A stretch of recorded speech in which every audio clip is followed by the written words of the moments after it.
Bonjour tout le monde. J'espère que vous allez bien. On va débuter dans quelques instants. Il y a Mme Richard qui je viens de parler, qui avait la difficulté à se connecter.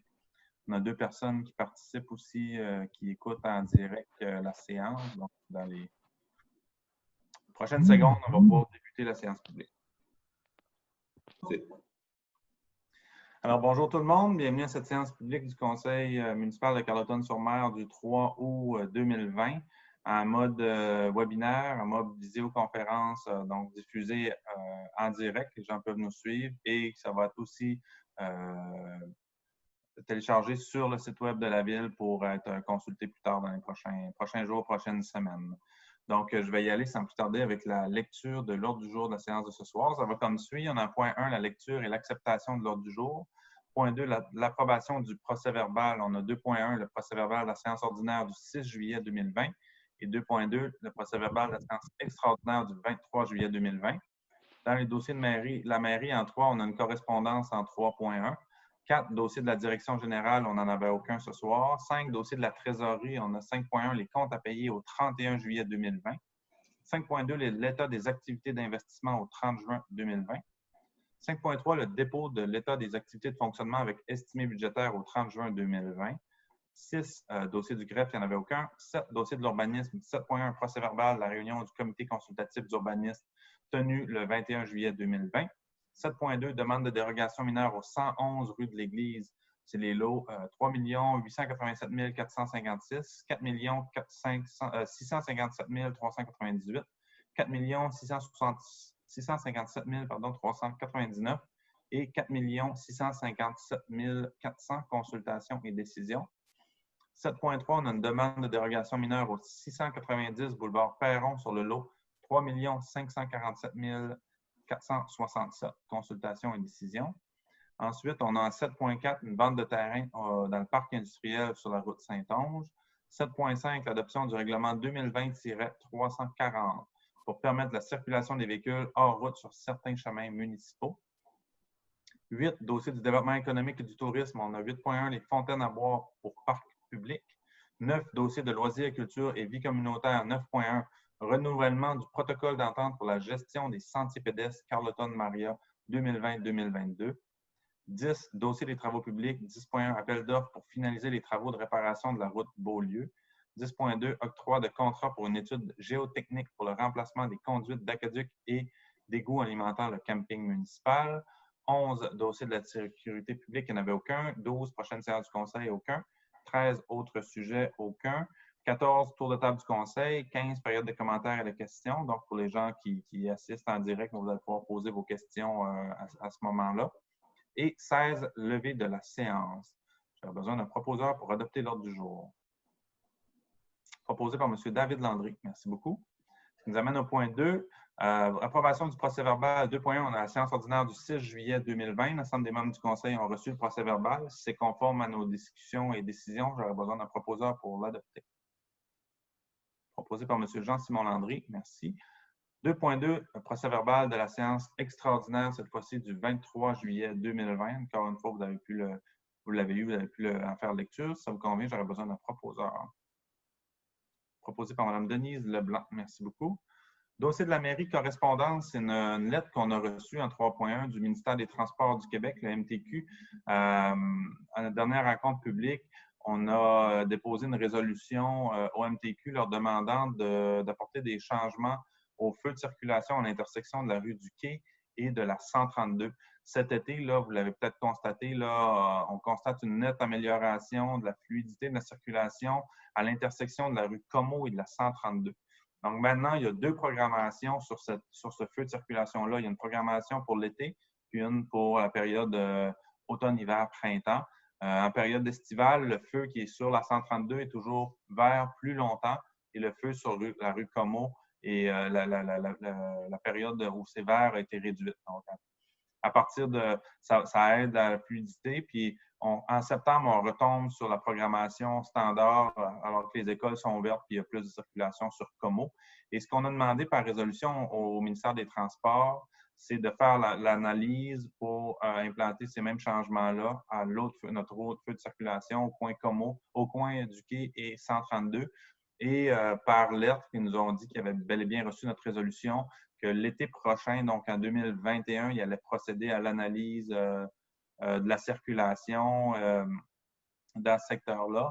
Et s'il y a possibilité d'implanter, si c'est concluant, bien, à l'été 2022, donc dans 2 ans, ils pourraient implanter ces changements-là. Donc, d'un côté, c'est une bonne nouvelle là, de voir qu'ils ont pris notre demande et puis ils vont l'analyser avec le sérieux qui se doit. Mais d'un autre côté, on parle de 2 ans de délai pour modifier une programmation de flux de circulation. Donc, assurément, on va toujours faire des représentations auprès du ministère pour essayer d'accélérer ce délai-là là, que je trouve un peu long pour une demande de la sorte. Mais somme toute, notre demande a été accueillie. C'est ce qui nous est dit dans cette correspondance-là. Voilà, il n'y avait pas de résolution pour ce point-là. C'est simplement un point d'information. Ensuite, en 4, les dossiers de la direction générale, il n'y en avait pas pour ce soir. 5 dossiers de la trésorerie, on a les comptes à payer au 31 juillet 2020. Pour ce point-là, Mme Leblanc va se retirer de la prise de décision pour éviter toute apparence de conflit d'intérêts. Donc, l'ensemble des membres du conseil ont reçu toutes les factures qui sont rentrées en date du 31 juillet et tout est conforme. Donc, si ça vous convient, j'aurai besoin d'un proposeur pour l'adopter et ensuite procéder pour payer ces fournisseurs-là. Proposé par M. Steven Parent. Merci. En 5.2, on a les états d'activité d'investissement au 30 juin 2020, donc les dépenses d'investissement qui ont été faites à la Ville. On en a pour un total en juin de 101 252,53 $. Essentiellement, les gros morceaux, on a le réaménagement qui a été fait, des petites modifications à l'intérieur de notre caserne pour le service incendie, des travaux de pavage qui ont été faits pour 41 302. C'est dans la rue Pichette qu'il y a eu des travaux de pavage qui ont été faits à ce moment-là. On a aussi un 3 016,87 $ pour le projet d'éclairage de trottoir de bois qui faisait partie du budget participatif. Au niveau de loisirs et de la culture, on a acheté un traceur pour les lignes, pour faire les lignes sur le gazon, sur l'herbe. Ensuite, un petit montant qui a été au terrain de balle de l'OTJ, qui est en train d'être fait complètement. Piste cyclable et aménagement au Parc des Horizons, on en a pour 31 298. Il y a eu de la plantation d'arbres, l'ajout de mobilier, notamment dans ce secteur-là. Camping, agrandissement du camping, donc 31 298 et 56 849. Et on avait l'achat d'une voiturette de service qu'on avait passé à la dernière séance publique. On avait autorisé la dépense. Maintenant, ça se retrouve au tableau de nos dépenses en immobilisation, 10 092, une voiturette de service pour le camping. Donc, ça totalise 101 252, c'est-à-dire 149 615 de dépenses d'investissement pour le mois de juin dernier. Si ça va, j'aurais besoin d'un proposeur pour adopter. Proposé par M. Turcotte. Merci beaucoup. Ensuite, en 5.3, on a le dépôt de l'état des activités de fonctionnement avec estimé budgétaire au 30 juin 2020. Donc, c'est un dépôt, il n'y a pas de résolution. C'est un exercice qui a été fait habituellement. C'est un exercice qu'on faisait au 30 septembre, qu'on est tenu de faire pour le 30 septembre. L'équipe a décidé de travailler pour avoir un aperçu, en fait, avoir une lecture précise de la situation financière à la Ville en date du 30 juin, ce qui nous permet de se réajuster à mi-année. Donc, on a 6 mois pour procéder à des ajustements s'il y a lieu. Ça a permis, en fait, de faire le tour, un bel exercice de réflexion avec l'ensemble du personnel cadre pour regarder les budgets respectifs des différents départements. Ça se passe bien. Je vous dirais que si la tendance se maintient, si les prévisions se poursuivent comme ça s'oriente, on se dirige vers un surplus en fin d'année. C'est ce qu'on prévoit faire aussi. Là. Vous connaissez la situation financière à la Ville. On souhaite dégager des surplus en fin d'exercice financier pour diminuer notamment le service de la dette puis pour avoir un petit coussin financier de ce qu'on n'avait pas à la Ville. Donc, on est en train de se dégager un coussin, ce qui est bien. Donc, malgré toute la situation, les derniers mois avec la COVID, on a fait plusieurs scénarios. On se demandait comment ça allait se répercuter. Évidemment, l'année n'est pas terminée. Là, on a la moitié de faite, mais au niveau de la saison touristique, ça va bien. Nos grands postes de revenus, le camping notamment, bien, on prévoit qu'on va être en mesure d'atteindre les objectifs qu'on s'était donnés. Au golf, si ça se maintient, si la température est avec nous, on devrait avoir de meilleurs résultats que ce qui avait été prévu au mois de mars, même au budget. Donc, ça, c'est positif en ce sens-là. Il y a eu un gros écart, là, ce qu'on constate au niveau du Quai des Arts, dans les revenus et dans les dépenses, notamment la billetterie. Tous les revenus de billetterie, c'est une entrée de fonds, c'est un revenu pour la ville, mais c'est aussi une dépense parce qu'ils sont redistribués aux organismes.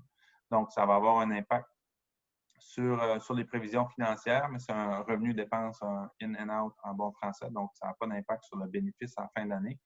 Mais donc, la situation financière à la ville se porte bien. On respecte le budget qui était prévu malgré ça. Donc, on va continuer à avoir une lecture serrée de la situation pour s'assurer d'arriver en fin d'année. On va voir là, ce qui peut impacter, là, entre autres, là, dans la fin d'année, il y a la neige. Là. On a toujours un budget d'enlèvement de la neige, mais dépendamment de la date des premières neiges, c'est drôle de parler de ça au mois d'août, mais quand même, donc si on a des bonnes neiges en novembre ou en décembre, comme ça a déjà arrivé, bien, ça peut avoir un impact. L'utilisation de l'abrasif, donc on va suivre ça. Le golf avec la température, camping aussi, on ne sait pas encore pour le mois de septembre notamment. Mais pour le moment, c'est très positif à ce côté-là. Donc, c'est simplement un point d'information, un dépôt de ce document-là qui a été fait au conseil ce soir. Donc, on pourrait passer au prochain point. 6, c'est le dossier du greffe, il n'y en avait aucun. En 7, dossier de l'urbanisme. 7.1, on a le procès verbal de la réunion du comité consultatif du urbanisme. Le comité s'est réuni le 21 juillet dernier. Donc, il dépose le rapport qu'on a reçu. C'est simplement un dépôt qu'on fait ce soir en séance publique. Ce qui touche le comité, on a 7.2, une demande de dérogation mineure qui a été traitée le 21 juillet. Pour le 111 rue de l'Église, il y a différents lots, 3 887 456, 4 657 398, 4 657 399 et 4 657 400. Consultation et décision. Donc, sur ce point-là, je vais laisser M. Audette nous le présenter. Si les gens qui assistent en direct avec nous ont des questions particulières sur ces points-là, on va pouvoir les prendre maintenant. Pour des questions d'ordre plus général, on les prend comme à l'habitude à la fin de la séance. Je vous laisse aller, M. Audette. Oh, le micro est fermé.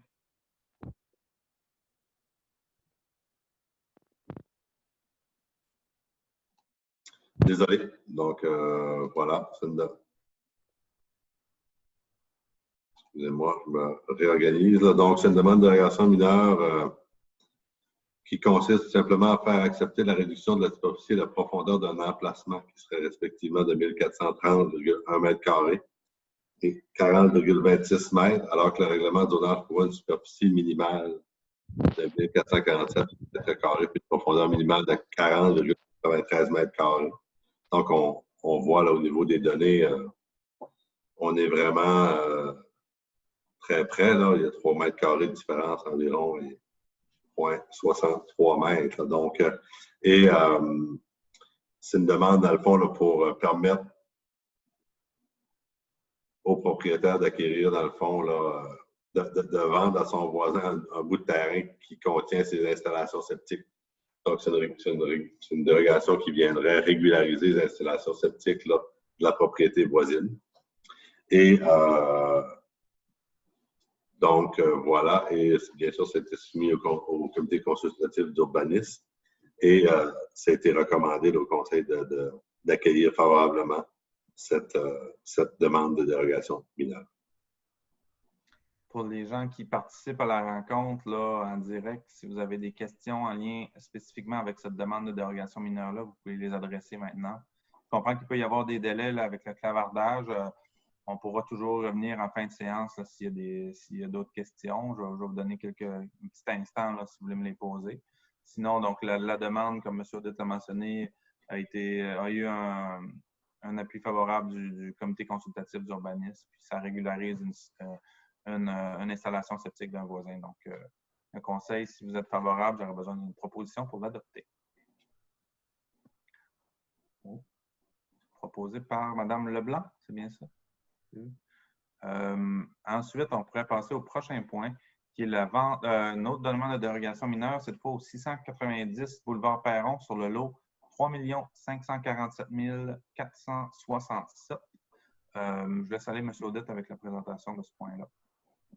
Oui, donc c'est, comme vous l'avez dit, une demande de dérogation mineure. Là, cette demande-ci consiste à accepter une marge latérale du bâtiment principal qui est de 1,38 mètres, alors que le règlement zonal prévoit une marge latérale de 1,5 mètres. Donc,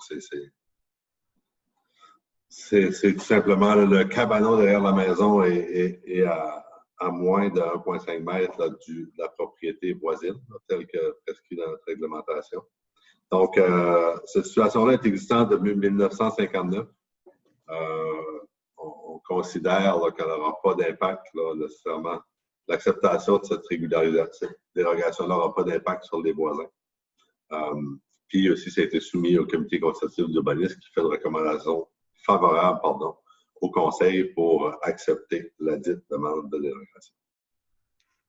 Si vous avez des questions pour les gens qui assistent en direct à la séance, vous pouvez les poser dans la partie questions-réponses. Ça me fait plaisir d'y répondre. Pour situer les gens, c'est la maison qui est tout juste à l'est de l'épicerie métro, du côté nord de la 132. Donc, voilà, pour la dérogation, on parle d'environ 15 cm qui est dérogatoire. Si ça vous convient, membre du conseil, j'aurais besoin d'un proposeur pour adopter, proposé par Mme Marie-Hélène Richard. Merci beaucoup. Prochain point, on serait à 7.4, vente de terrain pour le parc industriel sur la route Saint-Onge. Donc, la vente de terrain se poursuit dans ce secteur-là. Depuis quelques mois, on a des demandes et puis là, on a M. François Boudreau qui veut implanter, faire une petite exploitation d'une scierie. Donc, le prix est fixé comme pour les autres terrains à 15 cents le pied carré. C'est vraiment un montant qui est incitatif pour accueillir des gens, pour remplir ce secteur-là. Ce qu'on demande, les propriétaires, les acquéreurs de terrain ont l'obligation de construire un bâtiment sur ces terrains-là, notamment dans celui-là qui est de 120 984 pieds carrés. Donc, il doit se faire un bâtiment d'une valeur minimale de 50 000 $ sur le terrain, ce qui va apporter évidemment un revenu de taxation qui dynamise un peu le secteur. Donc, c'est un montant total de 18 147,64 plus les taxes pour un terrain je le mentionnais, de 11 239 mètres carrés. Ça vous convient? J'aurais besoin d'un proposeur pour adopter cette résolution. Proposé pour M. Turcotte. Merci beaucoup. Ensuite, en 7.5, on a l'adoption du règlement 2020-340 pour permettre la circulation des véhicules hors route sur certains chemins municipaux. On l'a présenté, c'est la troisième fois qu'on en parle en séance publique. C'est vraiment un règlement qu'on met en place qui a été fait. On l'a constaté dans les dernières années, notamment l'hiver, qu'il y avait des enjeux de réglementation, de signalisation pour les motoneiges. Et puis, on a aussi des demandes qui sont venues des deux clubs, tant du club de motoneige que du club de VTT. L'objectif, c'est de venir permettre la circulation de VTT ou de motoneige dans certains secteurs, certains tronçons de la ville, qui sont essentiellement les tronçons où il y a les circuits, les pistes de VTT et de motoneige. Donc, pour relier les hôtels, pour relier les postes d'essence. Et on a ajouté à ça deux secteurs qui, à notre avis, méritaient d'être régularisés. Il y a la route Saint-Louis qui, historiquement, depuis des années, il y a des gens à VTT, à motoneige qui circulent sur ce chemin-là, donc on a voulu le permettre. Et sur la rue de la Montagne pour régulariser. Donc, ça va venir évidemment avec la signalisation pour permettre les motoneiges en période hivernale de circuler sur la rue de la Montagne. C'est à partir du fer à cheval. Donc, le sentier de motoneige se rend là. Et puis, les gens qui veulent aller à leur chalet sur la montagne vont pouvoir le faire en motoneige. Puis, on va s'assurer que ça se fasse dans le respect des usagers, des gens qui vont à pied ou en raquette au sommet aussi. Donc, l'objectif, c'était de régulariser cette situation-là qui était problématique pour que tout le monde puisse savoir un peu comment ça fonctionne, mais on va mettre de l'affichage pour s'assurer que ça soit fluide. Donc, si ça vous convient, j'aurais besoin d'une proposition pour adopter ce règlement. Proposé par M. Steven Parent. Merci beaucoup. En 8, un dossier du développement économique et du tourisme.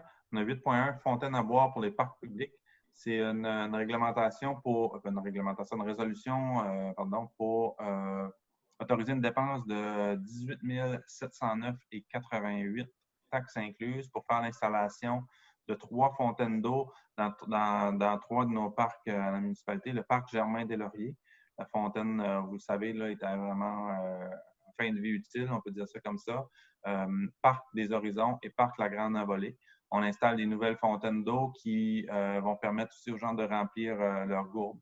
Donc, c'est important d'avoir ces équipements-là qui permettent de remplir les gourdes. Ça fait partie de notre stratégie de réduction de l'eau potable pour encourager les gens notamment à réduire l'achat de bouteilles d'eau. Et c'est quand même des fontaines là, qui sont à autour de 5 000 $ l'unité, mais c'est un mobilier qui va durer longtemps et qui va nous répondre à ce besoin-là, cette demande qu'on avait.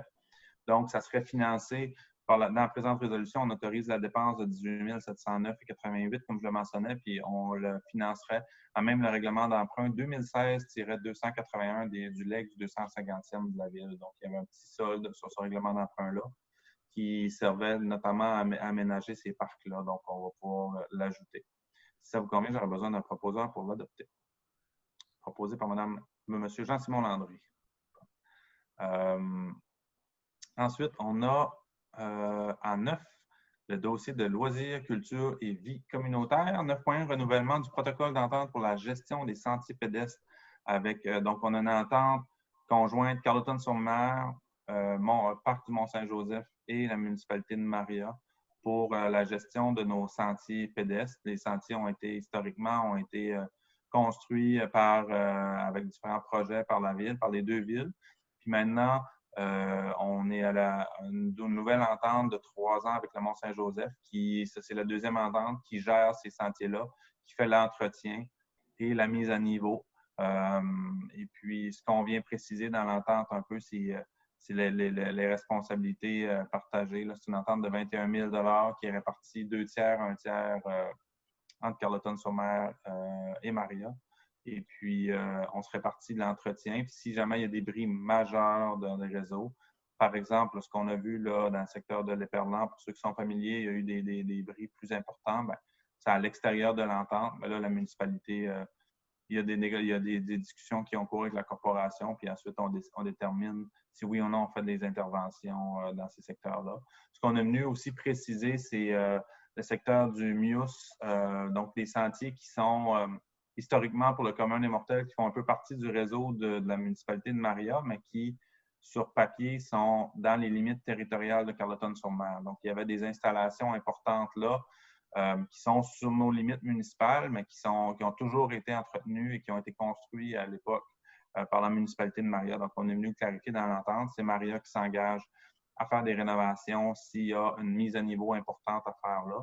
Pour le reste, l'entretien régulier, la préparation des sentiers en début de saison, bien, ça se fait sur l'ensemble du territoire, puis c'est compris dans cette entente-là. Puis il y a aussi la promotion qui est comprise dans l'entente, qui est faite par le Mont-Saint-Joseph, le parc du Mont-Saint-Joseph. Donc, si ça vous convient, j'aurais besoin d'une proposition pour ratifier le protocole, puis pour autoriser Pascal Alain et moi-même à signer le dit protocole. Proposé par Mme Marie-Hélène Richard. Merci beaucoup. En point 10, on a les dossiers des travaux publics. 10.1, on a un appel d'offres pour finaliser les travaux de réparation de la route Beaulieu. Suite, vous le savez, il y a des travaux qui ont été faits à la route Beaulieu pour sécuriser la route. Il y avait comme 2 parties, là. La première partie, c'était vraiment l'enrochement pour empêcher à la route de continuer à se dégrader. Les travaux ont été faits. Maintenant, on doit finaliser ça. Et pour ça, bien, ça prend une autorisation. Avec la présente résolution, on donnerait l'autorisation à notre directeur des travaux publics de procéder à un appel d'offres pour aller chercher, pour recevoir des propositions pour réparer, bien, pour compléter les travaux qui étaient prévus. Ces travaux-là seront faits conditionnellement à l'approbation du ministère de la Sécurité publique parce qu'on s'attend à avoir du financement pour payer les travaux du ministère de la Sécurité publique. Donc, on veut s'assurer qu'il s'engage à payer une partie de ces dépenses-là qui sont arrivées parce qu'il y a eu une augmentation du flot d'eau dans la rivière, ça a créé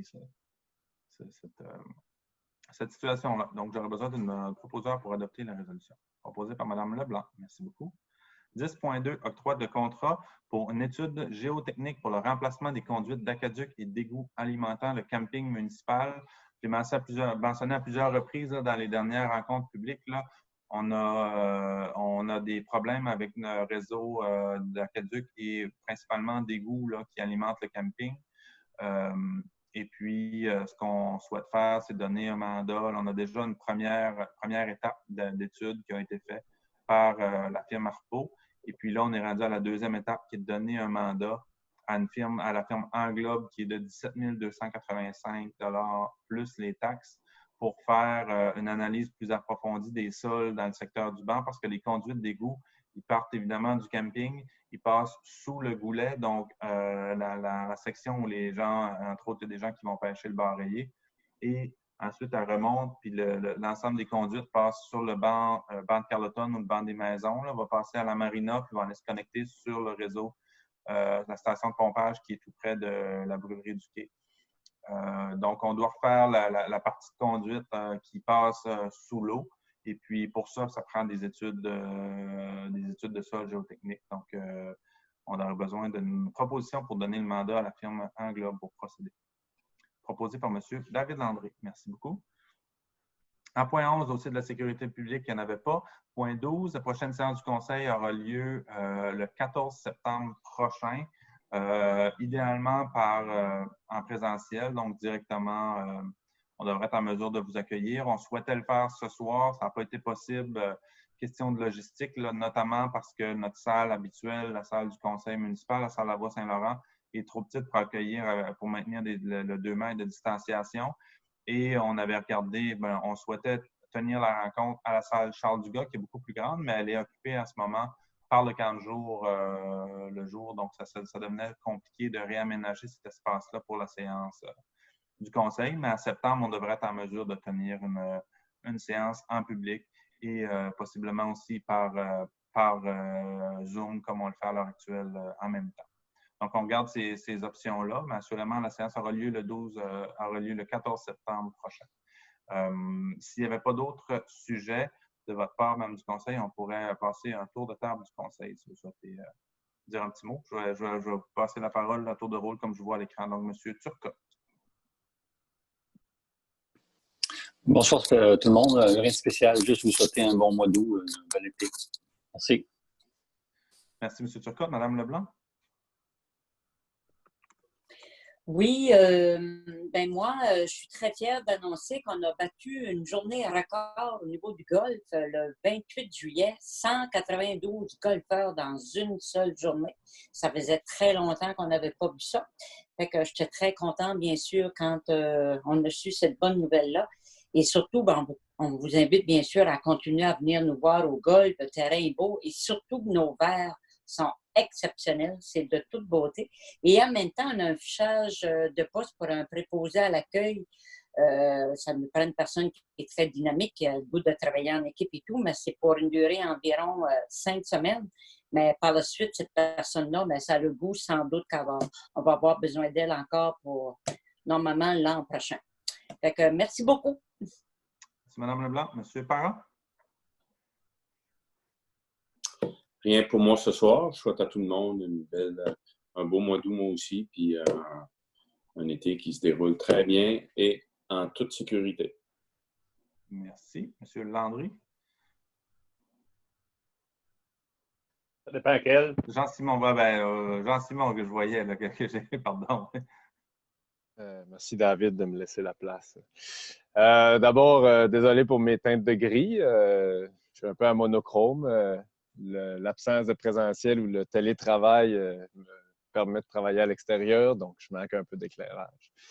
Comme M. le maire l'avait expliqué à la dernière rencontre publique, on avait eu une rencontre avec le ministère des Transports du Québec. Une rencontre où personnellement je n'étais pas puisque j'avais une contrainte. Mais on s'était engagé lors de cette rencontre-là à faire un retour dans les prochains jours là, au ministère des Transports selon notre lecture de leurs propositions, puis qu'est-ce qu'on souhaitait voir éventuellement dans ce projet-là. Donc, on a fait une rencontre, M. Audette, directeur, après ça, le service urbanisme, puis le directeur des travaux publics, M. le maire et moi-même. On a regardé ça. Et puis, on a mis nos priorités de l'avant dans ce dépôt-là qu'on fera au cours des prochains jours au ministère des Transports. Donc, très intéressant. Puis, éventuellement, dans le projet qui verra le jour d'ici quelques années, le plus rapidement possible, nous le souhaitons, il y aura un partage des installations pour tout type d'usagers. Donc, pensons aux piétons, cyclistes et automobilistes. Puis, la raison que je vous parle de ça, c'est que présentement, on fait avec ce qu'on a comme installation. Et puis, au cours des derniers jours, notamment cet après-midi, j'ai pu constater des situations parfois dangereuses à travers les différents types d'utilisateurs. Et ce n'est pas toujours la faute des automobilistes. En tant que cycliste, en tant que piéton, on a également un certain niveau de conscience à avoir de notre environnement, pas nécessairement rouler à l'envers du trafic, de rentrer dans des entrées. Je suis souvent dans le secteur du métro et c'est parfois plutôt cataclysmique. On s'en sort pour l'instant sans accident, mais simplement un rappel à la prudence, aux règles de base et à la courtoisie. Donc, voilà. Peut-être que la prochaine fois, je serai en couleur, mais pour l'instant, je vous souhaite une bonne soirée en monochrome. Merci. Madame Richard? C'est vraiment drôle, Jean-Simon, je voulais un peu parler de la même chose que toi parce que j'ai passé à Carleton aujourd'hui, mais plus dans le secteur du Rossi pour dire quelque chose. Et c'était quand même très difficile. Je voulais dire aux gens de faire attention, d'être courtois, autant cyclistes, piétons et conducteurs. Souvent laisser les gens passer, on le sait, on n'a pas beaucoup de traverses piétonnières. Fait que, de toute façon, ça ira pas plus vite. Il faut faire avec des installations qu'on a, donc soyez prudents, mais profitez-en. Hein, on vit dans un vraiment beau coin pour ça, par contre. Puis aussi, avec la petite frousse qu'on a eue la semaine passée, avec le contexte du COVID, je vous invite à continuer de faire vos beaux efforts, mais je pense qu'on est très bon là-dedans. On travaille très fort pour nous garder sans COVID. Donc, continuez vos beaux efforts malgré l'achalandage et l'augmentation touristique. Merci, Mme Richard. Monsieur Landry, David, cette fois. Oui, rien de spécial, mais comme mentionné auparavant, restez prudent dans le temps de l'été. Fait que joyeuse fin d'été. Merci. De mon côté, période estivale un petit peu plus ralentie, j'en profite pour recharger. Et puis, cette semaine, je vais avoir dans mes démarches politiques, là, on a une rencontre de prévue avec la ministre du Tourisme à Gaspé. Donc, on va pouvoir échanger sur la présente saison qui, de notre côté, je le mentionnais tout à l'heure là, quand je parlais un peu du bilan financier en date du 30 juin qui se porte bien. Mais il faut quand même se rappeler que le début de la saison, le printemps a été difficile pour nos entreprises, pour notre industrie qui est beaucoup fondée sur le tourisme. C'est une industrie saisonnière. Au niveau de la restauration, de l'hôtellerie, entre autres, ça a été difficile. Et puis, il faut aussi prévoir l'automne. Donc, on va s'assurer avec la ministre qu'il y ait des initiatives qui soient mises en place ou s'assurer qu'elles comprennent bien la situation de nos entreprises ici sur le territoire pour éventuellement venir les aider pour s'assurer qu'ils puissent être maintenus puis prospérer pour les prochaines années. Avant d'aller à la période de questions et de réponses, je reviendrai sur 2 points. Sur deux de me mentionner qu'il n'y avait peut-être pas eu de proposition, là, juste pour être certain. Là, donc, le point 7.2, demande de dérogation mineure au 111 rue de l'Église. J'aurais besoin d'un proposeur pour cette résolution-là. Mme Richard propose. Et même chose pour le point 7.3, demande de dérogation mineure au 690 boulevard Perron. Le lot 3 547 467. J'aurais besoin d'un proposeur. M. Turcotte propose. Donc, on va s'assurer de faire le tour en bonne et due forme. Si ça vous va, donc, on pourrait passer à la période de commentaires et de questions. Si les gens qui sont avec nous présentement en direct souhaitent nous poser des questions, c'est le moment dans la partie questions-réponses, vous pouvez le faire. Et puis, vous pouvez toujours en poser entre les séances aussi. On n'a pas eu de questions spécifiquement à répondre qu'on a reçues dans les derniers jours pour ce soir. Donc, si j'en ai pas, on pourrait passer à la levée de la séance. Je vais vous souhaiter à tous et à toutes une bonne fin d'été. Le mois d'août est encore très achalandé. Et puis, on se revoit en septembre avec la rentrée scolaire, la reprise des activités pour plusieurs. Donc, on pourrait procéder à la levée de la séance. J'ai besoin d'un proposeur pour lever la séance. Proposé par M. Jean-Simon Landry. Merci beaucoup. Bonne fin de soirée à vous tous. Bye bye.